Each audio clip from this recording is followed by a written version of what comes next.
Hello students, कसे आहात? सर्वांनी अभ्यासाला सुरुवात केली असेलच. सो अभ्यास करावाच लागणार आहे. चांगला स्टडी करा, कारण MCQ टाईपच्या क्वेश्चनसाठी डीप स्टडी असणं गरजेचं आहे. सो बघा डिअर स्टुडंट, यापूर्वी आपण इन्कम फ्रॉम हाऊस प्रॉपर्टी याचा इंट्रोडक्टरी एक लेक्चर अपलोड केलेला आहे. तो लेक्चर तुम्ही सर्वांनी नक्की बघा. या लेक्चरची लिंक मी खाली डिस्क्रिप्शनमध्ये दिलेली आहे. ओके, आणि याच लेक्चरवरती आपण आजचे MCQs घेऊन आलेलो आहोत. सो प्लीज, ज्यांनी income from house property introductory lecture बघितला नसेल त्यांनी हा लेक्चर बघण्यापूर्वी तो इंट्रोडक्टरी लेक्चर बघा आणि नंतर ह्या MCQची प्रॅक्टिस करा. सो वेळ वाया न घालवता आपण सर्वांनी आपल्या यूट्यूब चॅनलला सबस्क्राईब करा, जेणेकरून येणारे व्हिडिओज तुम्हाला बघण्यासाठी नोटिफिकेशन मिळेल. सो चला लेक्चरला स्टार्ट करूया. Question number first, which is the charging section of income from house property. काय म्हणताय, खालीलपैकी कोणतं चार्जिंग सेक्शन आहे इन्कम फ्रॉम हाऊस प्रॉपर्टीसाठी? चार्जिंग सेक्शन, याला अंडरलाईन करायचं, very important. Charging section. So income from house प्रॉपर्टीच्या अंडर चार्जिंग सेक्शन हे आहे सेक्शन 22. सो लक्षात ठेवायचे students, section 22 is a charging section for income from house property. Next जाऊया आपण क्वेश्चन नंबर 2.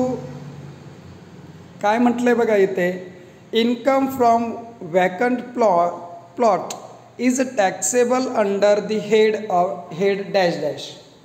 प्लॉट म्हटलेलं आहे. वॅकंट प्लॉट मीन्स रिकामी जागा, खाली असणारी जागा, की ज्या ठिकाणी आमचं बिल्डिंग किंवा कुठल्याही प्रकारची कन्स्ट्रक्शन नाही आहे, जस्ट खाली जागा आहे, वॅकंट प्लॉट आहे. अशा प्लॉटपासून येणारा इन्कम हे कोणत्या हेडच्या अंडर जाईल? ॲज वी डिस्कस अर्लियर, आपण जो इन्कम फ्रॉम हाऊस प्रॉपर्टीचा इंट्रोडक्टरी लेक्चर बघितला होता त्यात आपण डिस्कस केलं होतं की वॅकंट प्लॉटचं जे काय इन्कम आहे हे इन्कम फ्रॉम हाऊस प्रॉपर्टीच्या अंडर येत नाही. लक्षात ठेवा, वॅकंट प्लॉटचं इन्कम हे इन्कम फ्रॉम हाऊस प्रॉपर्टीच्या अंडर येत नाही. हे इन्कम तुमचं इन्कम फ्रॉम अदर सोर्सेस या हेडच्या अंडर जाणार आहे. So option is B, income from other sources. Next question number 3 कडे जातो आहे आपण. Question number 3, income can be taxable under the head income from house property if the following conditions are satisfied. Okay, income from house property हे income खालीलपैकी कोणत्या condition fulfil झाल्यानंतर या हेडच्या under जाणारे आपण बघतोय. काय म्हटलंय? ए, ऑप्शन ए मध्ये म्हणताय the property must be consist of building or land appurtenant thereto. Option B, property consist of building of which the SC should be the owner. Option C, the property should not be used by owner to carry on business or profession. So dear students, introductory lecture तुम्ही बघितला असेल तर तुमच्या लगेच लक्षात आला असेल answer, की याचा आन्सर आहे answer D, all of the above. कारण तुम्ही कोणत्याही इन्कमला इन्कम फ्रॉम हाऊस प्रॉपर्टी ह्या हेडच्या अंडर तेव्हाच घेऊ शकतात जेव्हा ए, बी आणि सी या ऑप्शनमध्ये दिलेल्या 3ही कंडिशन फुलफिल होत असतील. लक्षात ठेवा, 3ही कंडिशन फुलफिल व्हायला पाहिजे, तेव्हाच तुम्ही अशा इन्कमला इन्कम फ्रॉम हाऊस प्रॉपर्टी म्हणू शकता. So answer is all of the above. याचा स्क्रीनशॉट घेऊन ठेवा डिअर स्टुडंट्स. नेक्स्ट आपण पुढच्या क्वेश्चनकडे वळूया. Which of the following is not income from house property of mister Ram. खालीलपैकी कोणतं इन्कम हे इन्कम फ्रॉम हाऊस प्रॉपर्टीमध्ये येणार नाही मिस्टर रामच्या. ठीक आहे. सो ऑप्शन ए दिलेला आहे, rent received from residential flat own by mister Ram. Option B, rent received from the vacant plot owned by mister Ram. Option C, income under deemed let out house property. और option D, all of the above. So answer is B, rent received from vacant plot owned by mister Ram. हे income from house प्रॉपर्टीच्या under येणार नाही. आत्ताच आपण discuss केलं होतं, vacant प्लॉटचं इन्कम हे इन्कम फ्रॉम हाऊस प्रॉपर्टीच्या अंडर येत नाही. हे इन्कम तुमचं अदर सोर्सेसमध्ये जाणार आहे. लक्षात ठेवा, इट्स अ व्हेरी इम्पॉर्टंट. पुढे जाऊया आपण. क्वेश्चन 5 काय दिलेलं आहे बघा. Mister Vijay run his business in the building he has taken on rent. Okay, mister विजयने एक बिल्डिंग रेंटल बेसिसवरती घेतलेली आहे आणि तिथे तो त्याचा बिझनेस चालवतो आहे. ठीक आहे. He pay a rent of ₹20,000 per month to the landlord of the rented building. काय करतो आहे मिस्टर विजय? मिस्टर विजय 20,000 रुपये पर मंथ याप्रमाणे जो ओनर आहे प्रॉपर्टीचा, जो मालक आहे बिल्डिंगचा, त्याला रेंट देतो आहे. पुढे जाऊया. He let out same property to mister Akash. काय केलं मिस्टर विजयने? ही सेम प्रॉपर्टी मिस्टर आकाशला लेट आउट केली, म्हणजे भाडेतत्वावर दिले. And received ₹30,000 per month as a rent from other part of the building. काय केलं बघा, मिस्टर विजयने रेंटल बेसिसवरती एक बिल्डिंग घेतली आणि याचं तो रेंट देतोय 20,000 रुपये पर मंथ त्या बिल्डिंगच्या ओनरला. मिस्टर विजयने सेम हीच बिल्डिंग अगेन मिस्टर आकाशला रेंटल बेसिसवरती दिली आणि मिस्टर विजय आकाशपासून 30,000 रुपये पर मंथ प्रमाणे रेंट घेतो. सो क्वेश्चन असा आहे, how much income mister Vijay will show under income from house property. So यापैकी किती इन्कम तो इन्कम फ्रॉम हाऊस प्रॉपर्टीमध्ये दाखवू शकतो. थोडक्यात काय, नीट क्वेश्चन समजून घ्या. मिस्टर आकाश 30,000 रुपये मिस्टर विजयला देतो आहे रेंटसाठी. मिस्टर विजयसाठी हा इन्कमच झाला आहे, बरोबर आहे. मात्र मिस्टर विजय याला इन्कम फ्रॉम हाऊस प्रॉपर्टी म्हणू शकतो का? तर याचं उत्तर आहे नाही. आणि म्हणून आपण जर खाली ऑप्शनमध्ये गेलात, ए 2,40,000, बी 3,60,000, सी 1,20,000 आणि डी नील, तर याचं ॲन्सर आहे नील. कारण मिस्टर विजय हा त्या प्रॉपर्टीचा मालक नाही, हा त्या प्रॉपर्टीचा ओनर नाही. आणि जेव्हा एखादा व्यक्ती, एखादा एसएससी प्रॉपर्टीचा ओनर नसतो, तेव्हा त्या व्यक्तीस इन्कम जो होतो आहे तो income under the head of house property दाखवता येत नाही. कंडिशन नंबर 2 आपण बघितली होती, SSC must be require owner of the property. आणि या ठिकाणी विजय हा त्या प्रॉपर्टीचा ओनर नाही, म्हणून विजयला होणारा इन्कम हा तुम्ही हाऊस प्रॉपर्टीच्या अंडर दाखवू शकत नाही. So answer is nil. पुढे जाऊया. Income from subletting of house property is taxable under the head of dash dash. नीट समजून घ्या काय अर्थ आहे याचा. Income from subletting. सबलेटिंग म्हणजे काय? मिस्टर एक्सने मिस्टर वायपासनं ती जागा भाडेतत्वावर घेतली आणि अगेन तिसऱ्याला दिली. एकाने दुसऱ्या व्यक्तीपासून भाडेतत्वावरती घेतली आणि त्याने तिसऱ्या व्यक्तीला अगेन भाडेतत्वावर दिले, याला सबलेटिंग म्हणतात. जसं आपला क्वेश्चन नंबर 5मध्ये विजयने प्रॉपर्टी रेंटल बेसिसवरती घेतली आणि तीच प्रॉपर्टी त्याने आकाशला रेंटवर दिली, याला सबलेटिंग म्हणतात. ओके, म्हणजे भाडेतत्वावर घेऊन अगेन दुसऱ्याला सेम भाडेतत्वावर देणं, रेंटल बेसिसवरती देणं. सो असा इन्कम जो आहे हा इन्कम फ्रॉम अदर सोर्सेसमध्ये जातो. हे जे अगेन आपण रेंटल बेसिसवरती देतो याला सबलेटिंग म्हणतात. स्क्रीनशॉट घेऊन ठेवा. पुढे जाऊया. in case the letting out property is the main business of SSC, then the income from such property shall be taxable as. काय म्हटलंय? लेटिंग आउट म्हणजे एखाद्याचा व्यवसाय आहे, एखाद्याचा बिझनेस आहे. काय बिझनेस आहे? एका व्यक्तीपासून प्रॉपर्टी भाडेतत्वावरती घ्यायची, रेंटल बेसिसवरती घ्यायची आणि दुसऱ्या व्यक्तीला ती अगेन लेट आउट करायची, रेंटल बेसिसवरती द्यायची. म्हणजे लक्षात येते तुमच्या रेंटल बेसिसवरतीच मी प्रॉपर्टी घेतो आहे आणि ही सेम प्रॉपर्टी मी दुसऱ्याला रेंटल बेसिसवरती देतो आहे, असा माझा बिझनेस आहे.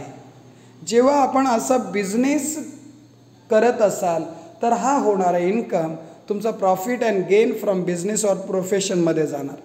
लक्षात घ्या. थोडक्यात माझा बिझनेस आहे. मी काय करतो? वेगवेगळ्या व्यक्तींपासनं प्रॉपर्टी रेंटल बेसिसवरती घेतो, त्यात माझा प्रॉफिट ॲड करतो आणि अशी प्रॉपर्टी मी अगेन दुसऱ्या व्यक्तींना लेट आउट करतो.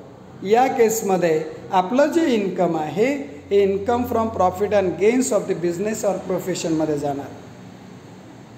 Next question number 8. The maximum limit of deduction under section 24B for the interest on borrowed capital on or after 1 April 1999 for the repair of self occupied house property किती आहे? थोडक्यात शॉर्टकटमध्ये सांगतो. Maximum limit for section 24B मध्ये जे दिलेलं आहे, कशासाठी? तर रिन्युअल ऑफ हाऊस प्रॉपर्टी. तुम्ही लोन कशासाठी घेतलेलं आहे? Renewal of house property. जर रिन्युअल ऑफ हाऊस प्रॉपर्टीसाठी लोन घेतलेलं आहे तर अशा लोनवरती 30,000 रुपयांपर्यंतचाच इंटरेस्ट तुम्हाला एक्झम्प्टेड आहे, डिडक्टेबल आहे. डिडक्शन तुम्हाला अलाउड किती आहे? 30,000 रुपये. जर रिपेअर्स ऑर रिन्युअलसाठी घेतलं असेल तर. Next, deductions are applicable under dash dash section of income tax act for income from house property. Income from house प्रॉपर्टीसाठी डिडक्शनचा कोणता सेक्शन ॲप्लिकेबल आहे? So section 24. लक्षात ठेवा. सेक्शन 16 जो आहे तो सॅलरीसाठी आहे, 80 टोटल इन्कमच्या रिलेटेड आहे. क्लिअर आहे? पुढे जाऊया. Okay, question number 10. The maximum limit of deduction under section 24B for the interest on borrowed capital on or after 1 April 1999 for acquisition or construction of such house property. बघा, question number 9 मध्ये आपण म्हटलं होतं for renewal of house property. Repairs or रिन्युअलसाठी जर असेल तर 30,000 रुपये मॅक्झिमम लिमिट आहे आणि जर कन्स्ट्रक्शनसाठी असेल, ॲक्विजिशनसाठी किंवा कन्स्ट्रक्शनसाठी असेल तर त्याचं मॅक्झिमम लिमिट 2 लाख रुपये. लक्षात ठेवा. रिपेअर्स अँड रिन्युअलसाठी मॅक्झिमम लिमिट 30,000 रुपये आणि ॲक्विजिशन ऑर कन्स्ट्रक्शनसाठी मॅक्झिमम लिमिट 2 लाख रुपये. हे 2 लाख रुपये जे आहेत तेही सेल्फ ऑक्युपाईड हाऊस प्रॉपर्टीसाठी. लेट आउट हाऊस प्रॉपर्टी आणि deemed let out house property याच्यासाठी नो मॅक्झिमम लिमिट. जेवढा इंटरेस्ट आहे तो सर्व ॲप्लिकेबल आहे डिडक्शनसाठी. लक्षात ठेवा. Maximum limit is applicable only for self occupied house property. Okay, there is no upper limit, there is no maximum limit for deemed let out property or completely let out property. Let out house property असेल किंवा deemed let out house property असेल त्याला maximum limit नाही, तुम्ही पूर्ण deduction करू शकता. Okay, 2 लाखाचं लिमिट आहे only for self occupied house property. Next, income from house property is equal to net annual value minus काय काय मायनस होणार आहे बघा, ए आणि बी दोघंही मायनस होईल. म्हणजेच काय, A 30% of net annual value that is standard deduction under section 24A आणि B interest on borrowed capital that is section 24B. हे दोघंही वजा केल्यानंतर तुम्हाला इन्कम फ्रॉम हाऊस प्रॉपर्टी मिळेल. So answer is both A and B. पुढे जाऊया. In which of the following cases the annual value of house is taken to be nil. खालीलपैकी कोणत्या केसमध्ये ॲन्युअल व्हॅल्यू म्हणतोय, लक्षात घ्या, annual value taken nil. So answer is vacancy for the whole period. आम्ही आमची प्रॉपर्टी रेंटल बेसिसवरती देतो, मात्र पूर्ण पिरियडमध्ये म्हणजे from 1st of April to the 31st March of our previous year the property is vacant म्हणजे खाली पडलेली ते, म्हणजे काय, आमचं बिल्डिंग आहे, आम्ही भाडे तत्वावरती देतो, पण मागच्या प्रिव्हियस इयरमध्ये हे पूर्ण वर्षभर ही आमची बिल्डिंग, आमची प्रॉपर्टी व्हॅकंट होती, रिकामी होती, कोणीही त्या ठिकाणी भाडे तत्वावर राहत नव्हतं. तर आमची ॲन्युअल व्हॅल्यू कशी असणार आहे, नील. याला म्हणतात वॅकन्सी ऑफ होल पिरियड. पूर्ण वर्षभर वॅकंट होता प्लेस, त्या ठिकाणी कोणीही आम्ही रेंटल बेसिसवरती टेनंट त्या ठिकाणी राहत नव्हता. Next, in case of self occupied property statutory deduction under section 24A shall be. बघा, कन्फ्युजन क्वेश्चन आहे, व्यवस्थित लक्ष द्या. काय क्वेश्चन विचारलं आहे? In case of self occupied house property. कशाबद्दल बोलतो आहे आपण? Self occupied house property. आणि काय बोलतो आहे? Section 24A. तुम्हाला हे सेक्शन लक्षात ठेवावे लागतील. लक्षात घ्या, सेक्शन 24A जो आहे तो स्टँडर्ड डिडक्शन आहे. Standard deduction 30% on net annual value. आणि सेल्फ ऑक्युपाईड हाऊस प्रॉपर्टीच्या बाबत नेट ॲन्युअल व्हॅल्यू ही नील असते, आणि त्यामुळे तुम्हाला deduction under section 24A applicable होणार नाही, ते नील असणार आहे. लक्षात घ्या, इथे सेक्शन बी असतं तर तुम्हाला 2 लाखापर्यंतचा लिमिट होतं, मात्र सेक्शन ए आहे स्टँडर्ड डिडक्शन, हे तुम्हाला अलाउड होणार नाही. त्याच्यासाठी याचा ॲन्सर आहे नील. सेक्शन लक्षात ठेवा. Section 24A standard deduction and section 24B interest on borrowed capital, borrowed loan, okay, for house property. Next, under which of the following circumstances the income from house property is exempted from tax? Okay, खालीलपैकी कोणत्या केसमध्ये income from house प्रॉपर्टीसाठी nil exempted असणार आहे, सूट असणार आहे? So A farm house, B trade union, C one self occupied house property. So all केसमध्ये तुम्हाला इन्कम एक्झम्प्टेड राहील. ए म्हणजे फार्म हाऊस असेल, नील आहे, एक्झम्प्टेड आहे. बी ट्रेड युनियन, एक्झम्प्टेड आहे. C one self occupied house property. एक self occupied house property, self म्हणजे स्वतः राहतो आहे. असेसमेंट इयर 2020-21 पासून 2 प्रॉपर्टी तुम्ही सेल्फ ऑक्युपाईड दाखवू शकता, आणि ते देखील तुम्हाला काय आहे, एक्झम्प्टेड आहे 2 प्रॉपर्टीपर्यंत 20-21 पासून. लक्षात ठेवा. Next question, the house property is used in own business and profession, income will be taxable under. That is question answer B, income from business or profession. Next, Miss Aradhya has 2 house property. Both are self-occupied. The gross annual value for assessment year 2021 is. So both houses will be nil. हे answer आपण आत्ताच discuss केलं. Assessment year 2020-21 पासून कोणताही SSE 2 property self occupied दाखवू शकतो, आणि त्याचं इन्कम तो नील दाखवू शकतो. Next question number 17, income is from sale of house property will be taxable under the head of. बघा कसलं इन्कम आहे, sale of house property. House property विकली आपण, याचं इन्कम कुठे जाणार आहे? सो याचं इन्कम लक्षात घेवा, इन्कम फ्रॉम कॅपिटल गेन. याचं इन्कम जाणार आहे income from capital gain. Sale of house property हा इन्कम जाणार आहे तुमचा income from capital gain. Last question बघूया आपण. Mister Ram let out house property to mister Shyam. Okay, mister Shyam running his business in this property. This income is for Mr. Ram is dash dash. Okay, so Mr.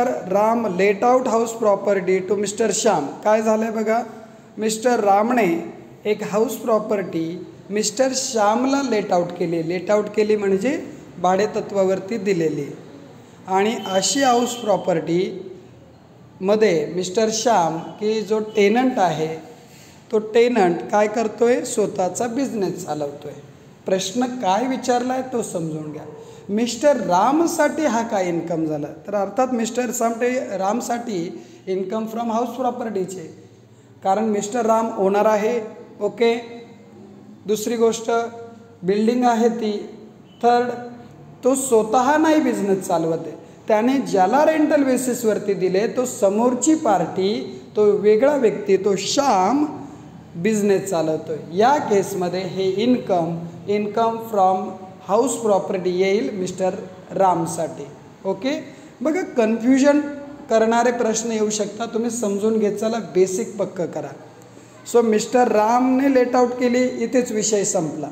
Mister रामसाठी house प्रॉपर्टीचा income आहे हा, income under the head of house property. Okay, thank you student. थांबूया आपण. काही doubt असेल तुम्ही नक्की comment बॉक्समध्ये जाऊन विचारू शकता. हे लेक्चर नंबर 4 की जो इन्कम फ्रॉम हाऊस प्रॉपर्टी याच्यावरती हे MCQs होते. नेक्स्ट लेक्चर आपला असणार आहे computation of income from house property आणि त्यानंतर त्याच्यावरचे MCQs. Thank you student. थांबूया. बाय.